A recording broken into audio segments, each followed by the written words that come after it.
Hi everybody, this is a presentation of white paper number 17 on church planting.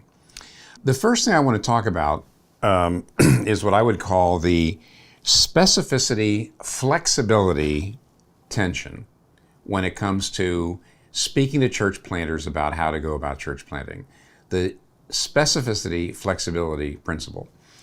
What I mean is this: Redeemer City to City is not a program-driven ministry. In other words, we do not have a kind of set way that everybody plants churches no matter where you are in the world, that you just, here it is, turnkey, these 8 steps and that kind of thing. No, we don't do that.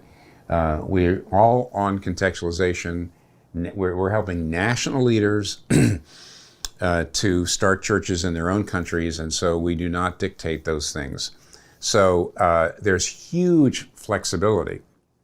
We are a DNA-driven ministry. We say, here's the DNA, which we've been talking about in all these papers, and we don't tell people exactly how they have to plant churches. And yet, church planters who are getting started would love to have some specific ideas. Well, how do you even begin? Or what are the different ways? And so the trouble, of course, in that situation is as soon as we, city to city, start giving people specific examples of how to plant churches, then it can sound like we're saying this is how you must do it in your country or in your context. And so there needs to be a balance in which, and I'm hoping to strike it right here and now, is say, we're going to give you some specific ideas about how to plant churches. We're going to base that on models that we've seen in other parts of the world. And yet, in the end, these are not requirements. There's got to be a great deal of flexibility. The genius, I think, of City to City was a group of people working to come up with innovative new models that really fit the time and the place. And so, specificity, flexibility. I'm going to give you specific ideas, but there's a great deal of flexibility. Okay. Number 2, why do we plant churches? In the paper, I'll just say 2 things that it would be helpful to keep in mind. The 2 things are, first of all, it's biblical. It's a biblical pattern. You see it in the New Testament, that Paul didn't just convert people and then leave, but he organized people into congregations with elders and with officers. And so you might call it the Pauline pattern. Is a very, very important biblical model. The book of Acts, and not just the book of Acts, but the rest of the New Testament, clearly shows that converts were congregated. Converts were not just converted, but they were brought into relationships with each other, and they became bodies, communities, congregations, churches. And so that's the first thing.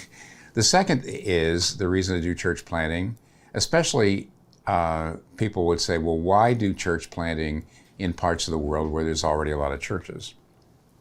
And the answer to that is because new churches are perhaps the most evangelistically effective way that you can reach people.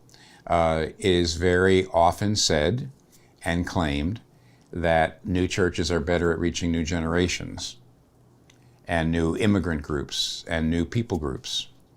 Secondly, it's often claimed that in general, new churches are better at reaching unchurched, non-Christian people than older churches. And in the paper, we talk a little bit about the fact that that's very common, and ultimately those statements hold up. It is true in general that new churches tend to do a better job of reaching non-believers, and they also do a better job of reaching new groups. But it's also something we point out in the paper, and it's not like newness is a magic bullet. It's not like just being new automatically, that's what happens. It's more like new churches tend to have more missional, outreaching attitudes. They often tend also to locate themselves better, to go to places where there's a lot of unreached people or where there's a lot of mobility and a lot of change.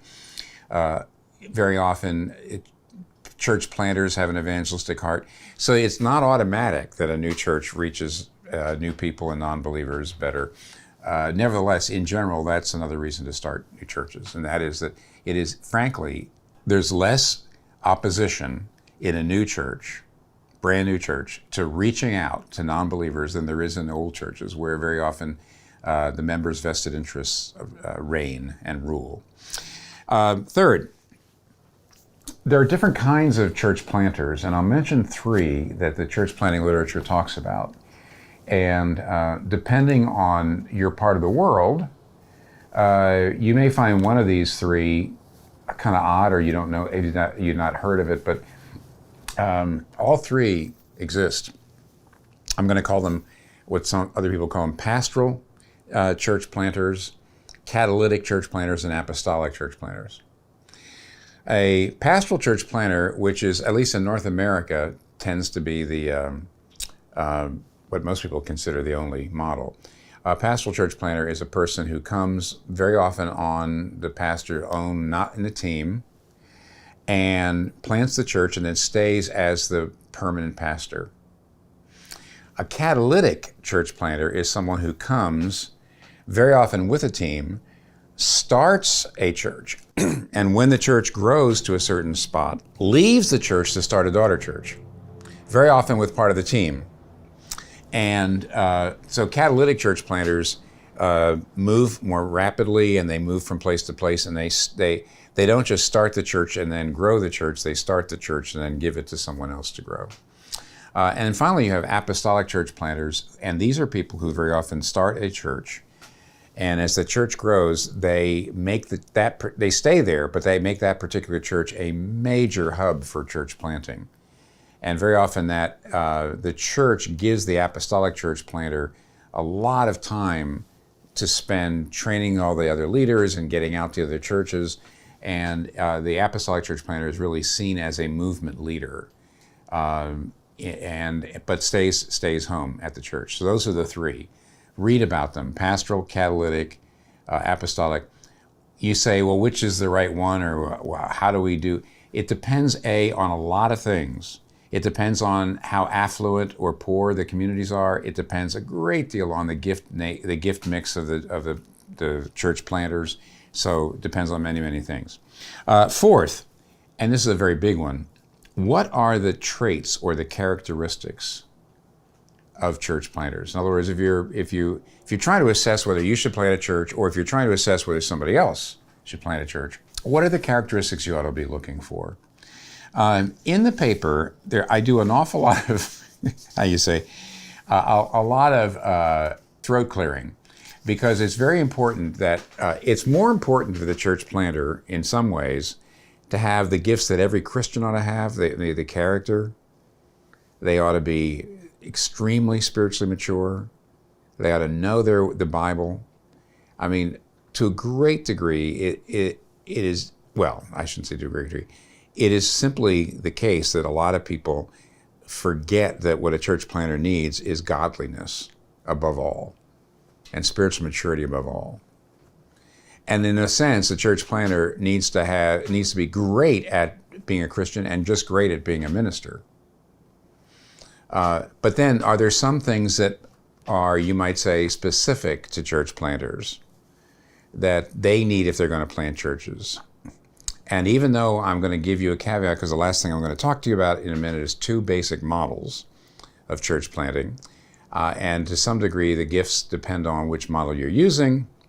Nevertheless, I would say this: first of all, largely, by and large speaking, church planters need to be somewhat entrepreneurial. There's an awful lot of research that's gone into what makes a person entrepreneurial. They like risk. They like innovation. They're self-starters. They like starting new things. And in that sense, generally speaking, church planters should have some of those entrepreneurial gifts, some of those entrepreneurial traits that other entrepreneurs have. Church planters either ought to have unusually good evangelistic gifts and or unusually good speaking gifts. But we'll talk to you, it depends on the model you're using. But they ought to be really, really good at attracting outsiders, either through their personal evangelism or through their speaking. And then finally, they need to love the people they're going to and fit the people they're going to. That doesn't mean they have to be identical. If they have a real affinity for the people And if they really love them and they just know how to work with the people they're going to, that's crucial. That's kind of cultural adaptivity. So entrepreneurship, cultural adaptivity, the ability to reach new people, either through your speaking gifts or your evangelistic gifts. But that leads me to my the last thing I want to talk to you about.